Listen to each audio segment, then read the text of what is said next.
आता वळूयात उत्तर महाराष्ट्राकडे. उत्तर महाराष्ट्र म्हटलं म्हणजे छगन भुजबळ, राधाकृष्ण विखे पाटील, दादा भुसे, गिरीश महाजन, तसंच एकनाथ खडसे, बाळासाहेब थोरात, नरहरी झिरवाळ आणि गावित अशी अनेक मोठी नेते मंडळ या सगळ्यांची प्रतिष्ठा पणाला लागली आहे. पण त्याचबरोबर याच उत्तर महाराष्ट्रात अनेक मुद्दे सुद्धा निवडणुकीत निकाली निघतील. मग कांद्याचे दर असो, कांद्याला घेऊन झालेली आंदोलनं असो, त्यामुळे असलेला लोकांचा मूड, याचा परिणाम निवडणुकीवर होईल का हे सुद्धा आपल्याला बघायचं आहे. आणि तिथंच मराठा विरुद्ध ओबीसी हा लढा सुद्धा उत्तर महाराष्ट्रात तगडा होता. त्याचे काय परिणाम आहेत ते सुद्धा आपल्याला बघायचे आहेत.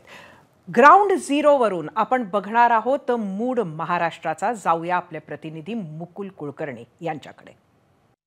महाराष्ट्रातील विधानसभा निवडणुकींची तारीख जाहीर झालेली आहे. 20 तारखेला एकाच टप्प्यामध्ये महाराष्ट्रामध्ये निवडणुका होणार आहे. त्यामध्ये सर्वाधिक महत्त्वाचा उत्तर महाराष्ट्र असणार आहे. भौगोलिक, सामाजिक आणि राजकीय परिस्थिती अशा वेगवेगळ्या अंगाने महाराष्ट्रातील उत्तर महाराष्ट्र हा विभाग अत्यंत महत्त्वपूर्ण असणार आहे. नेमकं निवडणुकीचं चित्र कसं असणार आहे हे आपण जाणून घेणार आहोत. आपल्याबरोबर नाशिक जिल्ह्यातील नामवंत राजकीय विश्लेषक आणि पत्रकार आपल्यासोबत आहेत. एकूण 47 जागा आहे. आज तारखा जाहीर झालेल्या आहेत. काय चित्र वाटतंय तुम्हाला? चित्र असं साधारणपणे जे उत्तर महाराष्ट्रात आहे ते राज्यातलं साधारण त्याचंच प्रतिबिंब इथे उमटेल. आणि कमीत कमी सप्तरंगी लढत आता इथे होताना दिसते सगळ्याच बाबतीतमध्ये, की एक युतीमध्ये 3 पक्ष आहेत, महाआघाडीमध्ये 3 पक्ष आहेत. त्या व्यतिरिक्त राज ठाकरेंचा पक्ष स्वतंत्र लढणार अशी त्यांनी घोषणा केलेली आहे. संभाजीराजेंच्या बरोबर एक ती टीम आहे. त्याच्यानंतर ते महाशक्ती म्हणून एक आहे. आणि आणखी एक जरांगेंनी समजा काही भूमिका घेतली तर ते एक येऊ शकतात. अशा तऱ्हेने एकंदर सप्तरंगी लढत कमीत कमी होण्याची शक्यता आहे. याशिवाय काही ठिकाणून अशी चर्चा सुरू असते की अजित पवार महायुतीतूनच लढतील की स्वतंत्र लढतील अशी एक चर्चा असते. तर या सगळ्याचं जे चित्र आहे हे साधारणपणे उमेदवारी अर्ज माघारीच्या नंतरच स्पष्ट होईल. परंतु तुर्तास तरी सप्तरंगी लढत असल्यामुळे आपण असं म्हणू शकतो की खूप चुरशीची स्पर्धा या दोन्ही म्हणजे आघाडी आणि युती यांच्यामध्ये खूप चुरशीची स्पर्धा होईल असं सध्याचं चित्र आहे वाटतंय. एकूण कुठले मुद्दे या निवडणुकीवर प्रभाव टाकतील असं वाटतं आपल्याला? मुद्दे या म्हणजे नाशिक जिल्ह्याचा विचार करता किंवा उत्तर महाराष्ट्रामध्ये साधारणतः कांदा हा मुद्दा आहे जो लोकसभेला त्यांनी सगळ्यांनाच फटका दिला. त्याच्यानंतर सोयाबीन आहे. शेतीशी संबंधित जे विषय आहेत ते जरा या निवडणुकीमध्ये जास्त प्रभावी ठरतील. त्यानंतर मराठा आरक्षणाचा जो एक मुद्दा आहे, धनगर आरक्षणाचा एक मुद्दा आहे, तो या निवडणुकीवर तो एक भाग महत्त्वाचा त्याच्यामध्ये असणार आहे. शहरी भागातले कुठले मुद्दे हे भेडसावता आहेत आणि त्यावर ही निवडणूक फिरली जाईल? शहरातले जर मुद्द्यांचा विचार कराल तर बेरोजगारीचा एक मोठा प्रश्न आहे. म्हणजे हा राज्याचा सगळीकडचा प्रश्न आहे, केवळ उत्तर महाराष्ट्रातला नाही. तर यातनं आता काही प्रमाणात फुंकर घालण्याचं काम महायुती सरकारने केलेलं दिसतंय. लाडकी बहीण योजना असेल तिथं 46,000 कोटींचं जवळपास पॅकेज जाहीर केलेलं आहे. त्याच्यानंतर विद्यार्थ्यांना काही स्टायपेंड देण्याची योजना आहेत. लॉच्या विद्यार्थ्यांना आहे, MSWच्या विद्यार्थ्यांना दिले, आज डेंटलच्या पण विद्यार्थ्यांना स्टायपेंड देत आहेत. तर या पद्धतीने नाराजी दूर करण्याचा केविलवाना प्रयत्न हा महायुतीकडनं होतोय. परंतु तो किती प्रभावी ठरेल याबाबत शासंकता आहे. अनेक नेते उत्तर महाराष्ट्रातले आहेत. छगन भुजबळ आहेत, एकनाथ खडसे आहेत, गिरीश महाजन आहेत, राधाकृष्ण विखे असतील किंवा बाळासाहेब थोरात, यांच्याबद्दल काय वाटतं आपल्याला? यांची निवडणूक कशी रंगणार आहे? महाविकास आघाडी किंवा महायुती या दोघांकडेही जे 3 पक्ष आहेत त्या तिघांचाही आपलं वर्चस्व प्रस्थापित करण्याचा प्रत्येकाचा प्रयत्न असेल. आणि त्याच्यामुळे खूप रंगतदार लढत यावेळेला होईल. विशेषतः खडसे आणि गिरीश महाजन यांचा जर का आपण विचार केला तर खडसे लोकसभेच्या वेळेला अशी परिस्थिती होती की साधारण ते भाजपमध्ये जाणार किंवा नाही जाणार, म्हणजे जाण्याची तयारीत ते होते. परंतु भाजपकडून त्यांना तसा प्रतिसाद मिळाला नाही. आणि प्रतिसाद मिळाला नाही म्हटल्यानंतर आता त्यांनी भाजपशी संबंध तोडल्यातच जमा आहे. त्याच्यामुळे आणि त्यांचा गिरीश महाजनांशी असलेला 36चा आकडा हा सगळ्या जगाला माहिती आहे. तर त्याच्यामुळे भाजपला जास्तीत जास्त डॅमेज करण्याचा प्रयत्न ते जळगाव जिल्ह्यामध्ये करतील याच्यात तर काही शंका नाही आहे. आता भुजबळांच्या बाबतीतला आणखीन एक मुद्दा असा होता की आजच पंकज भुजबळ यांना विधान परिषदेचा सदस्य म्हणून नियुक्त केलेला आहे. तर त्याच्यामुळे कांदे आणि भुजबळ यांच्यातून सुद्धा विस्ताव जात नव्हता. तेव्हा नांदगाव मतदारसंघातला जो भुजबळ विरुद्ध कांदे हा वाद आहे हा निवडणुकीच्या आधीच शमवण्याचा प्रयत्न महायुतीने केलेला आहे. तेव्हा दोन्ही बाजूला असा प्रयत्न चालू आहे की आतमध्ये म्हणजे बंडखोरी होऊ नये. परंतु आता ह्याच्यातली गोष्ट आणखीन एक महत्त्वाची अशी होणार आहे की जागा वाटप कसं होईल, महायुतीमधलं सुद्धा आणि महाआघाडीमधलं सुद्धा जागा वाटप कसं होईल याच्यावरती खूप गोष्टी अवलंबून असतील. तर महाविकास आघाडीची जी उद्या पत्रकार परिषद होणार आहे, तर मग काही सोर्सेसशी बोललो, तर त्याच्यानंतर महाविकास आघाडीचं जे उद्या जागा वाटप जाहीर होणार आहे, तर त्यापैकी साधारणपणे असं चित्र आहे की नाशिकमध्ये त्यांनी उबाठानी 4 जागा लढवायच्या, शरद पवारांनी 6 आणि काँग्रेसनी 4 आणि कळवणची मागच्या वेळेला लोकसभेला ठरल्याप्रमाणे जीवा पांडू गावी त्यांना द्यायचे. जळगावमध्ये उबाठाला 5, शरद पवारांना 4 आणि काँग्रेसला 2. नगरमध्ये शरद पवारांना 6, उबाठाला 2 आणि काँग्रेसला 4. धुळ्यामध्ये 3 काँग्रेस लढवणार आहे आणि 1-1 शरद पवार आणि उबाटा, आणि नंदुरबारच्या 4ही जागा काँग्रेस लढवणार आहे. असं साधारणपणे त्यांचं आता फायनल झालेलं आहे. याच्यात 1-2 काहीतरी कमी जास्त होऊ शकतात, परंतु महायुतीला सुद्धा अशीच चपळाईने भरपूर लवकर करावं लागेल काम, नाहीतर ते मागे पडण्याची शक्यता आहे. लोकसभेनंतर काय किती फरक जाणवतोय आपल्याला? वातावरण काही बदललं आहे का? वातावरण तसंच आहे? मतदारांचा मूड नेमका आजचा कसा आहे? वातावरण बदललेलं नाही आहे फारसं. महायुतीच्या विरोधातच तसं वातावरण आता तरी वाहते, या क्षणापर्यंत तसे वाहत आहे. पुढे माहीत नाही अजून. आत्ताशी आज निवडणूक जाहीर झाली आहे, इथून पुढे आता ते वातावरण बदलायला सुरुवात होईल आणि मग ते आपल्याला समोर येईल तसं.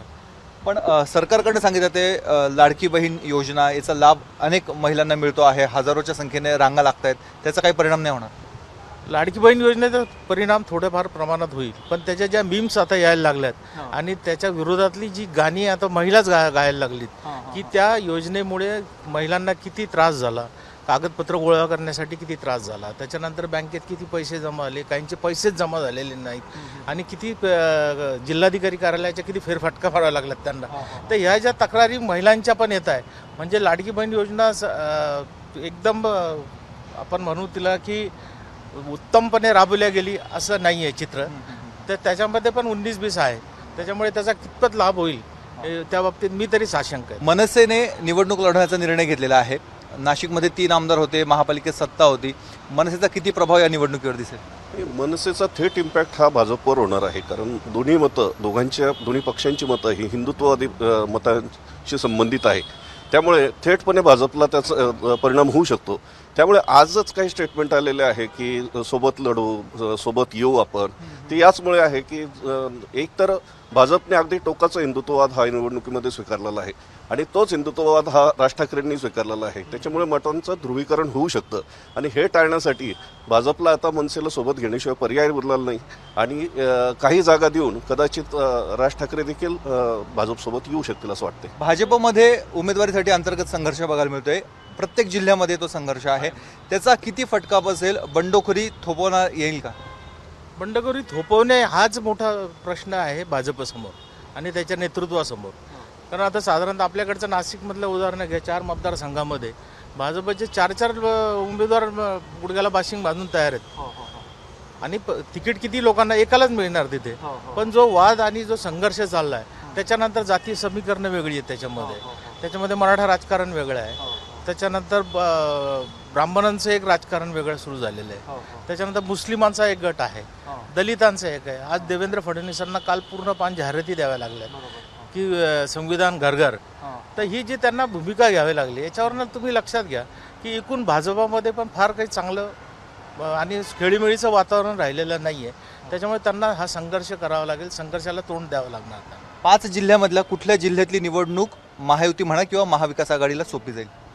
नंदुरबार आणि धुळ्यामध्ये काँग्रेस आणि महाविकास आघाडीला धुळे आणि नंदुरबार जिल्ह्यातली सोपी जाईल असं माझा अंदाज आहे. आणि जळगावमध्ये अगदी टफ फाईट होईल आणि नाशिकमध्ये अगदी टफ फाईट होईल असं दिसतंय. म्हणजे नाशिकमध्ये महाविकास आघाडीचं जे आत्ता माझ्या हाती आलेलं जे काही जागा वाटप आहे ते खूप चांगल्या पद्धतीने त्यांनी केलेलं आहे. तसं जर का जागा वाटप महायुतीला वेळेत करायला जमलं तर तिथे ठीक आहे, नाहीतर इथे महाविकास आघाडीचा वरचष्मा राहू शकतो नाशिकमध्ये.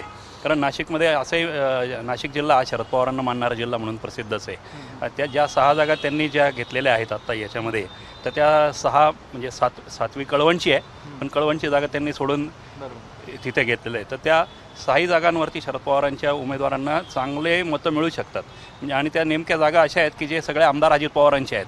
तर म्हणजे निफाडमध्ये बनकर असतील किंवा येवल्यामध्ये भुजबळ असतील, तेव्हा अशा ठिकाणी महाविकास आघाडीचा ऑलरेडी वरचष्मा असण्याची शक्यता दिसते. त्याच्यामुळे महायुतीला खूप प्रयत्न करावे लागतील असं मला वाटतं. अजित पवारांच्या आमदारांना जे उमेदवार आहेत त्यांना फटका बसेल राष्ट्रवादी फुटल्याचा? 100% बसणार. कारण एकूण आता जो ओघ शरद पवारांकडे सुरू झालेला आहे, म्हणजे तो पश्चिम महाराष्ट्रातली काही उदाहरणं घ्या, नाशिक जिल्ह्यातली उदाहरणं घ्या, जळगावमध्ये तसंच आहे, धुळ्यामध्ये ते चित्र आहे, नगरमध्ये पण ते चित्र आहे. तर तो फटका हमखास त्यांना बसण्याची दाट शक्यता आहे. महायुती आणि महाविकास आघाडी दोन्हीकडे 3-3 पक्ष आहेत. याच्यातल्या सर्वात कठीण निवडणूक कुठल्या पक्षाला जाईल दोन्हीपैकी? अजितदादांचा जो राष्ट्रवादी आहे त्यासाठी सगळ्यात कठीण परिस्थिती आहे. कारण शरद पवारांना जी राज्यभरातनं सहानुभूती मिळते ते जर बघितलं आणि त्या सहानुभूतीमुळे अजितदादांच्या पक्षाकडे थोडीशी नाराजी जास्त झुकते आणि त्यामुळे असं वाटतं की ही निवडणूक अजितदादांच्या राष्ट्रवादीला अतिशय कठीण असेल. निवडणुकीला आजपासून खऱ्या अर्थानं सुरुवात झालेली आहे. पुढचे 20 दिवस रणधुमाळी ही सुरू राहणार आहे. मात्र आजचं जर चित्र आपण बघितलं तर महाविकास आघाडीला जास्त कल हा मतदारांचा असल्याचं ह्या जाणकारांकडनं समजतं आहे. महायुतीला जर पुन्हा सत्तेत यायचं असेल तर फार मोठ्या प्रयत्नांची पराकाष्ठा करावी लागणार आहे. कॅमेरामॅन किरण कटारेसह मुकुल कुलकर्णी, एबीपी माझा, नाशिक. धन्यवाद मुकुल. राजीव, खरं तर उत्तर महाराष्ट्र आणि खास नाशिक म्हटलं की एक नाव नक्की आठवतं आणि ते म्हणजे राज ठाकरे. आता राज ठाकरेंचा ज्या पद्धतीचा एक कमबॅक आहे, जो बदल आहे लोकसभेनंतर, एकंदरीत काय परिणाम किंवा कसा हा फॅक्टर प्ले आउट? राज ठाकरेंचा जो प्रभाव आहे तो मुख्यत्वे नाशिक शहरामध्ये मोठ्या प्रमाणामध्ये आहे आणि नाशिकनं राज ठाकरेंबरोबर म्हणजे ज्या 3 शहरांनी राज ठाकरेंच्या पक्षाला भरपूर म्हणजे त्यांच्यावर ज्यांना प्रेम मिळालं असतं त्याच्यातलं नाशिक हे सगळ्यात महत्त्वाचं आहे असं मला वाटतं. त्यामुळे त्यांना तिथली सत्ताही मिळाली होती. पण असं आहे की नेमकं म्हणजे राज ठाकरेंचं इंजिन नेमकं कुठल्या दिशेनं धावणार आहे म्हणजे तर ते म्हणजे प्रवाशांना बसताना आपल्याला ह्या दिशेला जायचं आहे का त्या दिशेला जायचं आहे हे स्टेशनवर आलं तरीसुद्धा कळत नाही, अशी त्यांच्या पक्षाची गेल्या काही काळामधली स्थिती आहे.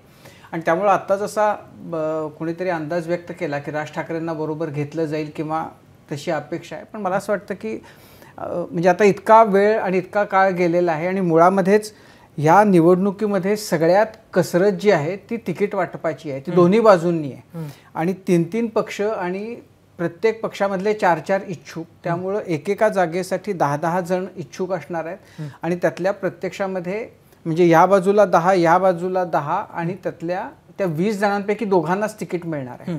त्यामुळं बाकीचे 18 जण त्यातले किती जण स्वतःचं नशीब स्वतंत्रपणानं आजमावण्याचा प्रयत्न करतात हा एक त्यातला भाग असणार आहे. त्यामुळे ही निवडणूक रंजक ठरण्याचं सगळ्यात महत्त्वाचं कारण की या निवडणुकीमध्ये मोठ्या प्रमाणामध्ये बंडखोरी आपल्याला पाहायला मिळणार आहे.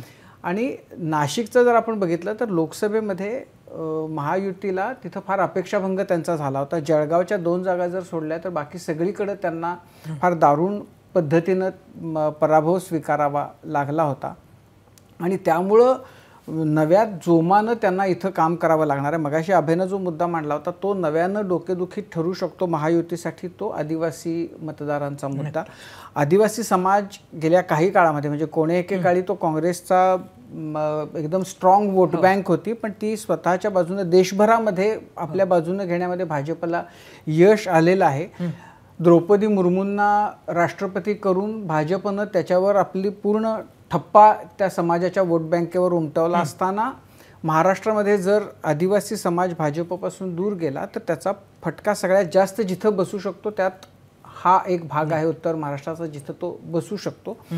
आणि मला असं वाटतं की म्हणजे नाशिक हा खरंच कोण्या एकेकाळी शरद पवारांचा बालेकिल्ला होता. म्हणजे पुण्यापेक्षा सुद्धा जास्त जागा शरद पवारांच्या नाशिकमधून निवडून येत होत्या, आलेल्या आहेत.